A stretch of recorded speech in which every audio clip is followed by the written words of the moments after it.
자, 그래서 지금 이 시대의 이란은 어떤 영이 다스리냐?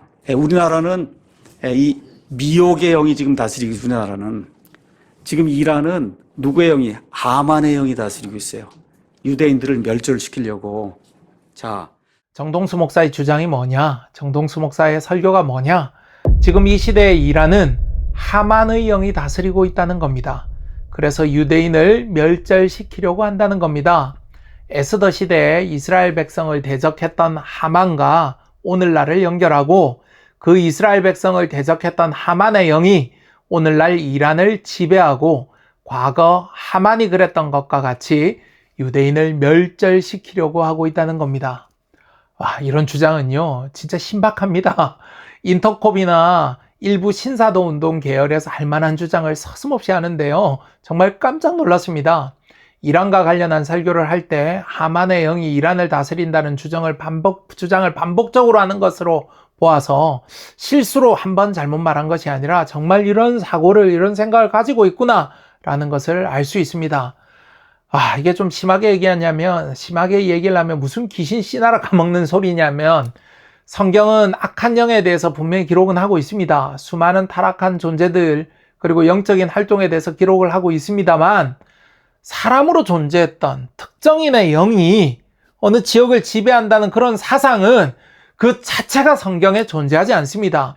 과거에 죽었던 특정인의 영이 남아서 어느 특정 지역을 지배하고 주관하고 이런 것은 절대 성경적인 생각이 아닙니다.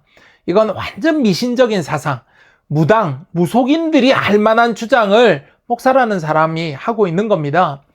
오늘날 이란이 유대인을 멸절시키려고 하는 여러 행동들이 과거의 하만이 했던 것과 똑같다라는 이런 신학적인 수사적인 표현이었다고 이해를 하려고 제가 노력을 해봐도 만약 정 목사의 의도가 그런 거였다면 이렇게 정확하게 표현을 했었어야 됩니다. 그런데 정 목사의 주장 자체는 상당히 문제가 있는 주장입니다. 제가 하만에 대해서도 짧게 언급하고 넘어가야만 되겠는데요. 에스더 2장 5절과 에스더 3장 1절은 서로 대적 관계에 있던 모르드게와 하만을 소개하면서 각각 매우 의도적으로 그들의 계보를 밝히면서 오래된 이스라엘 이 유대민족의 기억을 소환하는 방식을 취합니다. 에스더서의 저자는 모르드게는 베냐민 지파, 하만은 아말렉 족속을 떠오르게 서술하고 있습니다. 여러분들 에스더서 2장 5절과 에스더 3장 1절 잘 살펴보시기 바랍니다. 기스는 사울 왕의 아버지 이름과 같고 아각은 아말렉 왕을 연상시키는 이름입니다. 사무엘상 15장에서 사울은 아말렉을 진멸하라는 명령을 받았지만 아각을 살려두었고 그 일로 왕권 거절 선언을 받게 됩니다.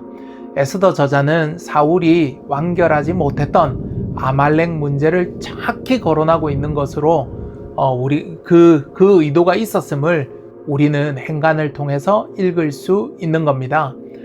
하나님께서는 아말렉을 진멸하라고 말씀하셨는데 사울 왕이 순종하지 않았던 것입니다. 그런데 이 불순종이 단순한 그냥 불순종이 아니었던 겁니다.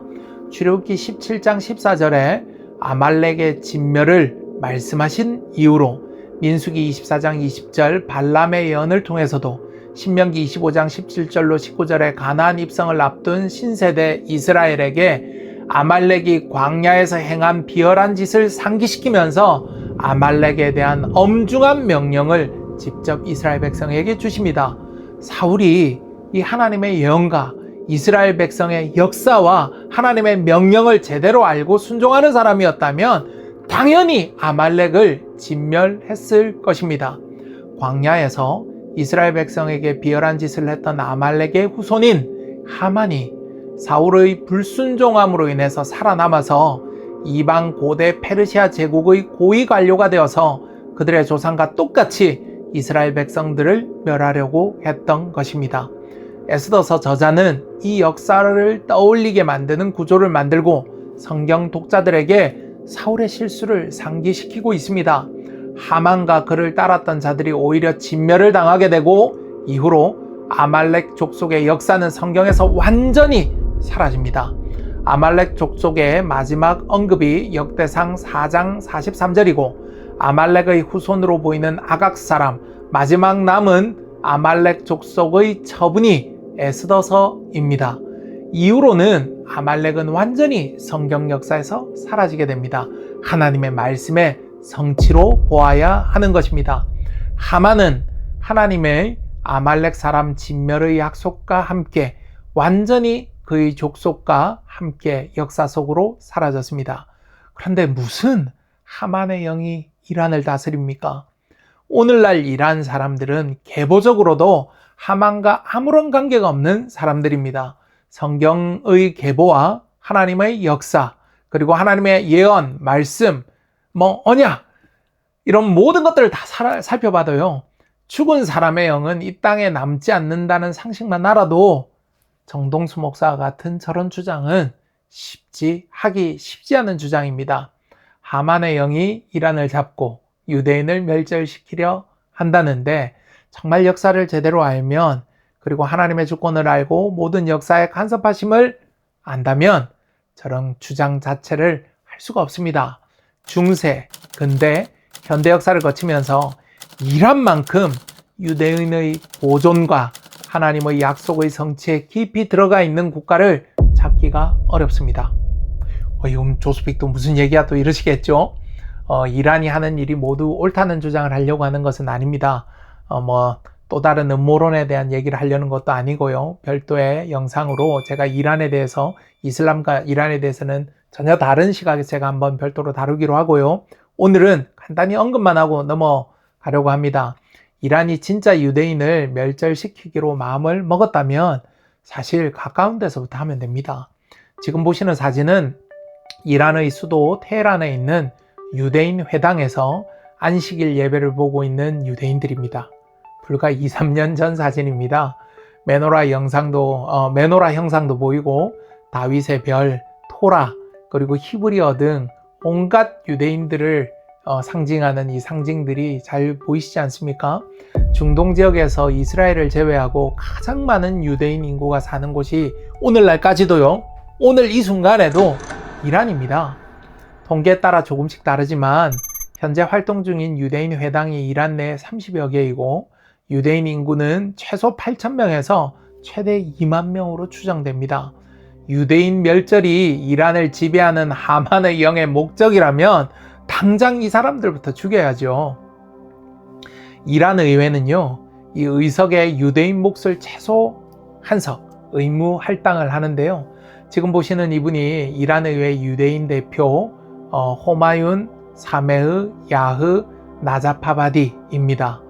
이란 내에 유대인이 차별이 없다는 주장을 하려는 것도 아니고요. 이란이 잘하고 있다는 주장을 하려는 것도 아니지만 정동수 목사같이 잘 모르는 사람들이 세상 돌아가는 걸 잘 모르면서 너무 단순화시키니까 일단 제가 이번 영상에서는 이런 주장하시는 분들 답변하기 어려운 이런 이슈만 먼저 제기를 하겠습니다. 하만의 영이 지배하고 있는데 왜 손쉽게 제거할 수 있는 중동에서 가장 많은 이스라엘 다음 가는 유대인 인구를 자국 내에서 자유롭게 유대 종교 활동을 할 수 있도록 내버려 두겠습니까? 먼저 죽였어야죠. 역사를 알면 정동수 목사와 같은 주장은 하기가 어렵습니다. 유대인 멸절이 목표인 하만의 영이 가까운 데 있는 이란 의회 유대인 대표를 먼저 없애는 게 순서 아닐까요? 하나님의 놀라운 계획은 그렇게 단순하지 않은 겁니다. 조만간 하나님의 계획 속에서 이란의 역할에 대해서 한번 깊게 살펴볼 예정이니까 그때 상세한 이야기는 다시 나누도록 하고요. 자, 지금까지 세대주의자 정동수 목사의 설교와 그의 잘못된 주장에 대해서 한번 들어보시니까 어떠신지요? 어떤 치명적인 실수가 있는 것 같아 보이는가요? 여러분들 뭐라고 생각하시나요? 네, 맞습니다. 정동수 목사의 치명적인 실수는요, 지나친 단순화와 그 단순화를 근거로 성경에 대한 오독, 그리고 오늘날 나타나는 현상을 하나하나를 성경에 억지로 끼워 맞추려는 시도 때문에 무리한 해석을 하게 되는 것입니다. 그리고 성경의 예언을 읽고 이해하는 능력, 그리고 성경에 나오는 계보에 대한 지식이 없이 표면만 읽다 보니까 성경 전체를 통합하지 못하는 겁니다.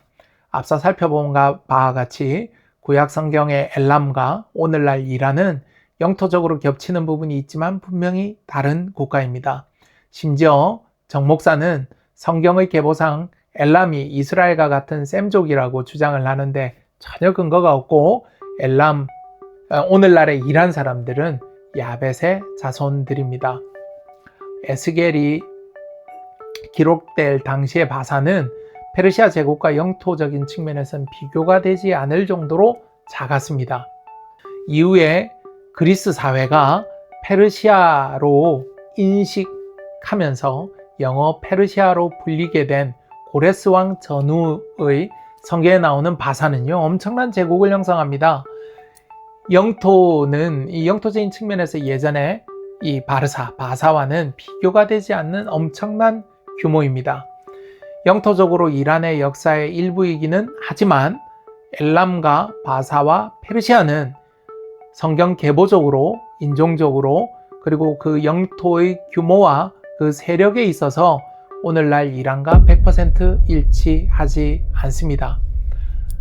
우리의 역사를 예로 들어보겠습니다. 발해의 역사가 분명히 우리 역사의 일부분인 것은 사실입니다.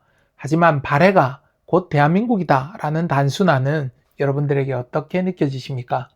발해에 대한 모든 역사적인 책임과 예언은 대한민국에 성취될 것이다 라는 주장을 누군가 한다면 어떻게 느껴지실까요? 고구려 역사 마찬가지입니다. 전성기인 고구려의 영토는 오늘날 한반도에 걸치는 면적보다도 한반도 밖이 훨씬 더 컸습니다. 영토적으로 오늘날 대한민국은 고구려의 영향하에 있었던 면적이 아주 미미합니다. 고대 고구려는 오늘날의 대한민국이다 라는 주장은 맞는 말인가요? 고구려의 역사가 오늘날 우리의 역사임은 분명합니다. 하지만 고대의 고구려는 오늘날 대한민국이다 라는 주장은 분명히 틀린 주장입니다. 신라는 어떤가요? 마찬가지입니다. 우리 역사를 근거로 발해는, 고구려는, 신라는 오늘날의 대한민국이다 라고 주장하면 맞지 않는 주장을 하고 있다라고 여러분들 분명히 생각하실 텐데, 엘람이 곧 이란이라는 정 목사의 성경 주장은 성경적 역사를 지나치게 단순화하고 성도들은 이 배경 지식이 없다 보니까 그걸 또 너무 쉽게 받아들이는 것이 문제입니다. 엘람, 바사, 메데, 바데 등 많은 역사가 이란의 역사이지만 그 국가들이 곧 오늘날 이란을 말하는 것으로 단순화하는 것은 무지한 접근입니다. 엘람과 바사와 이란은 성경적, 역사적 맥락 속에서 이어져 있지만 각기 다른 국가들입니다. 엘람이 곧 페르시아이고 페르시아는 곧 이란이다라는 주장은 엉뚱한 주장을 낳게 됩니다. 이제 마지막으로 고가 마곡의 전쟁에 대한 정동수 목사의 언급을 확인해보고 마저 설명을 드리겠습니다. 총 요약을 해서 이제 말씀을 드리면, 이스라엘 중심으로 해서 지금식으로 얘기하면 북쪽에 터키, 그 다음에 그 옆 동쪽으로 아르메니아, 그 다음에 저 더 끝 동쪽으로 이란, 그쪽을 더 벗어나면 그루지아, 우크라이나, 그 다음에 러시아, 그 다음에 서남쪽으로는 리비아, 수단, 이집트, 이렇게 이제 보시면 되겠어요. 그래서 한마디로 러시아가 중심이 되고, 그 다음에 그 주변에 있는 아랍 국가들, 그 국가들이 힘을 합쳐서 이스라엘을 이제 침공하는 이런 전쟁이 곡과 마곡의 전쟁이다. 이렇게 이제 이해하시면 되고,